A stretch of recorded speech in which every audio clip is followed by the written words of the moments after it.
Утро социальный работник отделения помощи на дому Управления соцзащиты по Алданскому району Мария Благодарная начала с посещения Раисы Гавриловой. Сегодня нужно купить продукты и приготовить обед. К Раисе Николаевне Мария приходит дважды в неделю. Они принесут продуктов, приготовят на 3 дня в холодильнике. Здесь уже я сама достала, разогрела.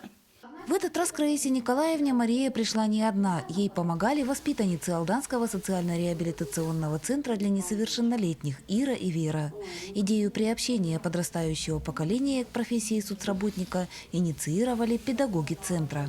Мы совместно с социальной защитой населения решили девочкам показать вот этот тяжелый труд, да, очень благородный труд социального работника. По мнению педагогов, помощь одиноким пожилым гражданам способствует формированию у подростков доброты и отзывчивости. Мария показала девочкам суть своей деятельности. Так, помимо уборки в квартире, сегодня следовало сходить на рынок за продуктами. Когда все дела были завершены, хозяйка угостила помощниц фруктами и виноградом и рассказала о себе. Очень позитивная, очень оптимистичная. Переехала она в квартиру только с февраля этого года. До этого она жила в условиях не очень далеких от этих. Но, тем не менее, все равно не унывала. Ни я, ни она. Мы вместе не унывали. Квартиру Раиса Николаевна получила по программе переселения из ветхого и аварийного жилья. Об условиях, в которых приходилось выживать, хозяйка вспоминает с ужасом. Комната, где не было нормального отопления, вода перемерзала, канализация перемерзала, естественно, стиральная машинка не работала. Столько проблем, ужас. Впрочем, отсутствие комфорта и непростые бытовые условия Раиса Николаевна переносила стойко, ведь закалку она получила еще в молодости. С 1977 года женщина трудилась на строительстве Байкало-Амурской магистрали. В Алдан приехала в 1986. Здесь семья Гавриловых проживала в одном из домиков, что наскоро возводились для железнодорожных строителей. Условия тоже были очень тяжелые. Воду привозили, домой затаскивали, по ночам бывало, воду привозили, ночью не спали, ведрами таскали в жилье, дома вода замерзала. Ну ничего, пережили, и без света сутками сидели. Все мы это прошли, трудности.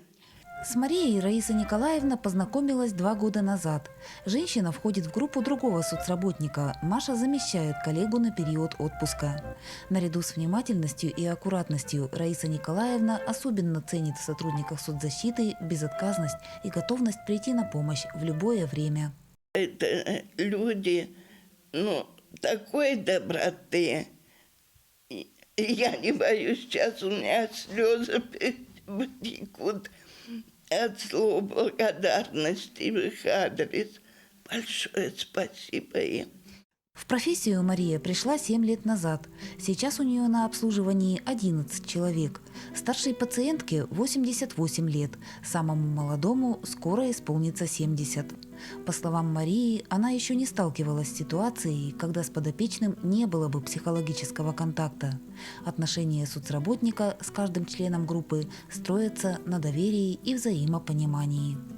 Чаще всего работа по дому, влажная уборка, доставка продуктов всем это обязательно, доставка лекарственных средств обязательно, оплата коммунальных платежей раз в месяц, соответственно, тоже у многих, потому что это нужно. Уход за пожилыми людьми на дому осуществляют женщины, и, конечно, не всякое дело им по плечу. Главным помощником Марии в ее работе иногда становится супруг. Как показывает жизнь, милосердие является семейной чертой. Ситуации разные были за 6 лет. Муж мне помогает очень. Он отдыхает 10 дней в месяц, и поэтому я работаю. Он работает со мной. Да, был случай, когда бабушка была закрыта с обратной стороны, и мы не могли ее открыть снаружи. И был 2-й этаж, муж через окно.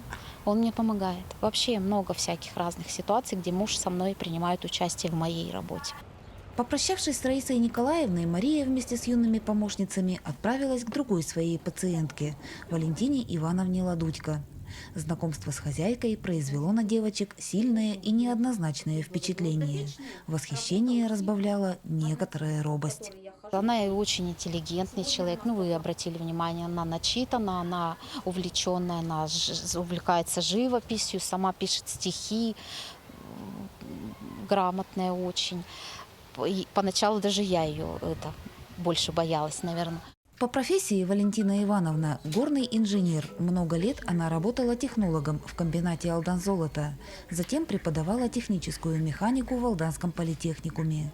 А самым сильным ее увлечением является художественное искусство. В квартире представлена лишь часть работ кисти Валентины Ивановны. Все это художественно написано мною, и оно как бы спасает меня от одиночества, от стрессовых ситуаций. Ну и когда я творчеством занимаюсь, у меня такое... Я как бы пребываю в другом мире, уходят на другой план мои болезни, мои неприятности и прочие трудности жизни. Живописью Валентина Ивановна занимается с детства. Создавая очередное произведение, художница словно проживает сюжет, отражая в нем собственное миропонимание. И практически к каждому творению у автора рождаются стихотворения. Строки к некоторым своим картинам Валентина Ивановна продекламировала гостям. Кто-то живет на Кипре и купается в море. Кто-то с черным соседом живет в Анголе. Как им не хватает холодного белого снега, когда в доме жара и солнце палит с неба. А у нас в Алдане со снегом все в порядке. Его бывает так много, что можно играть с вами в прятки. Иногда длинная зима утомляет, но и лето бывает. А летом такая стоит красота, все зелено, в цвету, сопки, лес, лепота, и не надо ехать никуда. После небольшого творческого перерыва гости принялись за дело. У Валентины Ивановны на сегодня запланирована генеральная уборка. Также предстоит помыть окна и постирать шторы. В работу Вера и Ира включились сразу же, и с 2 помощницами Мария управилась быстро. Молодцы девчонки. Стесняются немножко. Понятно, первый раз. Молодцы девчонки. Молодцы. В процесс включились быстро. Даже нашли, где что сделать самостоятельно. Молодцы. С поставленными задачами девчонки управлялись с удовольствием. Однако будущих хозяюшек захватили не только домашние хлопоты, но также атмосфера доброты и заботы. Ведь милосердие, чуткость и способность принимать близко к сердцу проблемы другого человека подразумевает сама профессия социального работника. Девчонкам показали, что делает социальный работник, что входит в его обязанности. Уборка, стирка, готовка, ходят по магазинам, покупают продукты, покупают медицинские какие-то товары. Социальный работник, конечно, это такая профессия очень важная для этих людей, которые все-таки немножко ограничены в общении, ограничены в движении. На обслуживании у Марии Валентина Ивановна находится с декабря прошлого года. С трудностями справиться можно, были бы силы, но они нередко подводят. И на поддержку помощницы женщина уповает в самых разных ситуациях. Мария Михайловна работает на своем месте. Она очень внимательный, добрый человек. И все, что она, какую работу выполняет, она делает ее правильно, очень ответственно, я бы даже сказала. Если ей скажут что-то купить, она мало того, что купит нужное, она еще купит в соответствии с тем, что можно купить в наших магазинах, все лучшее, отнесется к этому очень добросовестно. Если я не могу вызвать врача, она в этом вопросе поможет, вызовет мне врача, принесет лекарства, сделает уборку в квартире, все так добросовестно и может откликнуться на любую мою просьбу. Недавно у меня сгорел мотор в пылесосе. Мария Михайловна нашла пылесос и доставила его, купила. И просто замечательно выполняет работу, я довольна. Пожилым одиноким людям оказывается разного рода государственная поддержка. Помощь на дому составляет одну из форм работы. В отделении социального обслуживания районного управления соцзащиты числится около 200 пациентов. Заботятся о них 20 социальных работников. На сегодняшний день у нас 192 человека по госзаданию на обслуживание, ну, плюс-минус, где-то меняются цифры. А так, конечно, если нуждаемость есть, люди продолжают обращаться. Вот. Мы никому никогда не отказываем, находим пути решения, формы решения вопросов, в чем нуждаются наши подопечные. Договором определяется основной круг задач помощницы. Детали обговариваются в индивидуальном порядке. Совместный учет ведется и выполненным делам. Все они фиксируются в дневнике соцработника с подписью пациента. В перспективе форма учета будет упрощена. На будущее планируется, чтобы у каждого соцработника был планшет, что облегчит работу, не ведение дневников.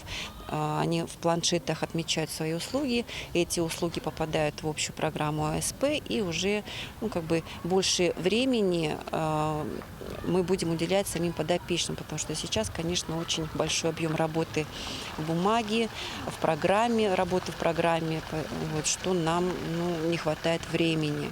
Инновационные технологии призваны усовершенствовать процесс и повысить эффективность деятельности. Между тем, в социальной работе первоосновной составляющей была и остается забота человеческая. Доброта, самоотверженность и умение сопереживать – эти качества для соцработника профессиональные.